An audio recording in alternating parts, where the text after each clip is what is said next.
world of rice, an ordinary grain that has been ingrained in people's lives, cultures, and cuisine all across the world.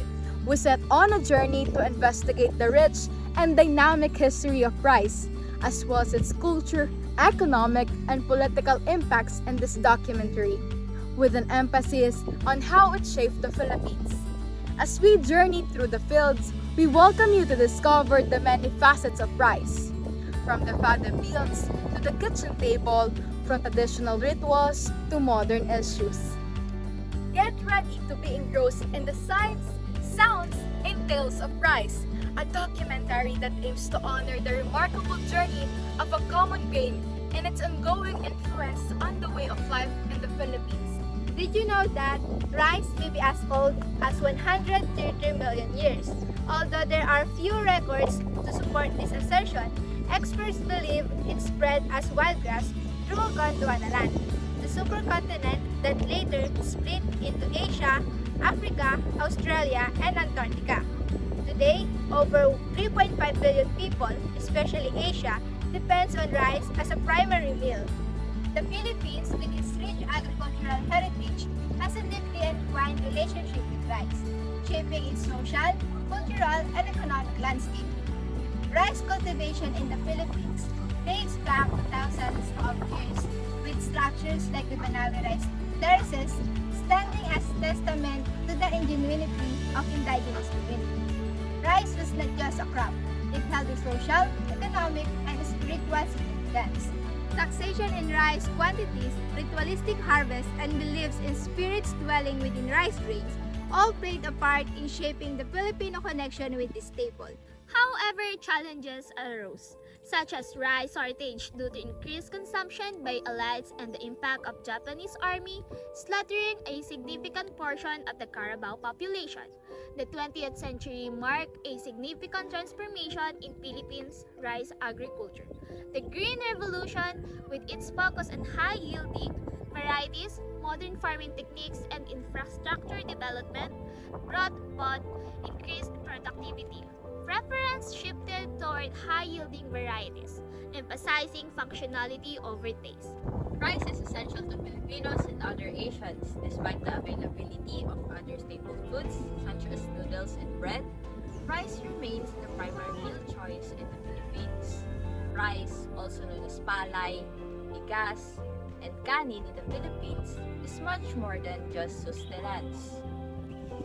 Not to mention that it is a food rich in carbohydrates and a staple that partners with huge of any cuisine there is. It is a complex grain that provides energy and essential nutrients to half of the world's population, such as fiber, protein, vitamin B, iron, and manganese. The Philippines has been producing enough rice for its population for decades, with National Food Authority contributing to price stabilization. From 1990 to 1998, price ranged from around 8 pesos to 10 pesos per kilo for regular milk and around 8 pesos to 10 pesos for well-milled rice. However, in the mid-2000s, the Philippines struggled to remain self-sufficient, with prices increasing from around 18 pesos to 28 pesos by 2007. The 2008 global food crisis led to a sharp increase in rice prices, affecting several nations that import rice, including the Philippines. Rice and fuel prices in the Philippines have also increased significantly, with the highest prices in June 2008 reaching around 28 pesos and 36 pesos per kilogram. In response, the government introduced the rice tariffication law in 2019 to enhance competitiveness and to stabilize prices. The COVID-19 pandemic impacted global trade, causing rice prices to fluctuate between 2018 and 2019. In 2023, retail prices have increased by at least 6 pesos per kilogram, indicating that the Philippines is still far from the promised 20 peso rice of our President Ferdinand Marcos Jr. for the Filipino people. Contrary to what the price tags tells us, there is no rice shortage in the Philippines. However, the puzzling aspect remains. Why does the government continue to import stocks from external sources?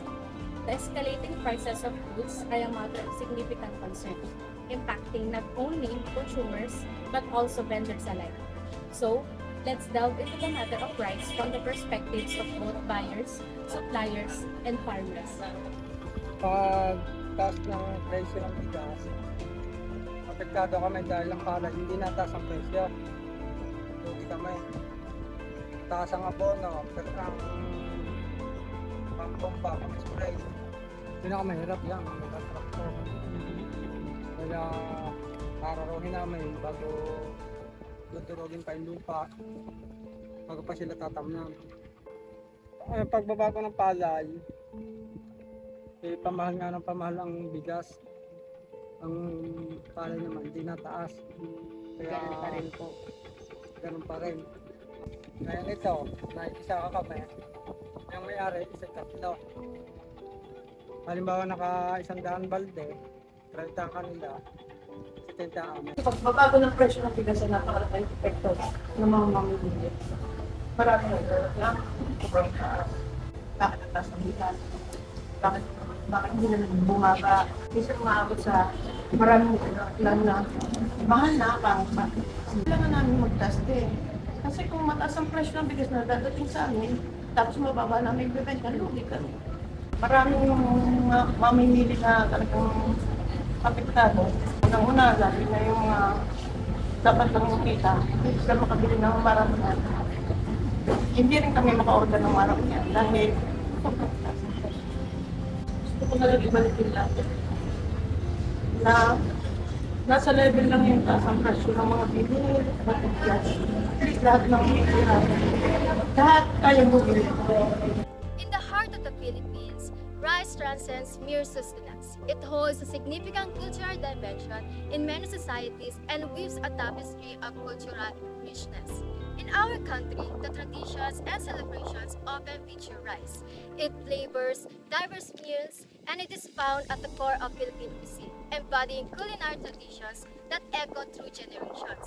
Beyond the kitchen, rice takes center stage in life's pivotal moments, from weddings, where it symbolizes prosperity and fertility, to everyday gatherings that cultivate social unity and community bonds. President Marcos recently approved a 5-year bill in Vietnam to stabilize the Philippines rice tax. Despite restriction under the Rice Tariffication Act, nearly 90% of imported rice still originate from Vietnam. Additionally, an agreement with Cambodia was established to improve food security and trade, targeting to account for 1% of the Philippines rice export by next year. However, this contradicts the statement made by DA Undersecretary Leocadio Sebastian in August 2023, stating that there is no rice shortage in our country. This said peak harvest season in October and mid-November underscored the urgency to secure adequate stock, despite earlier assurances of sufficient local supply. However, reports during this month show the country is still in greater need for supply of rice. Amid these conflicting claims, can we really place our trust in the government to safeguard not only our food security but also our future? Yet despite the benefits brought by globalization, the Philippines is still struggling to attain the needs of its people, resulting in a constant rise of the product's price and value. Until now, the Filipino people are still hoping and questioning, when can we expect the cost of rice to become more accessible for the general population?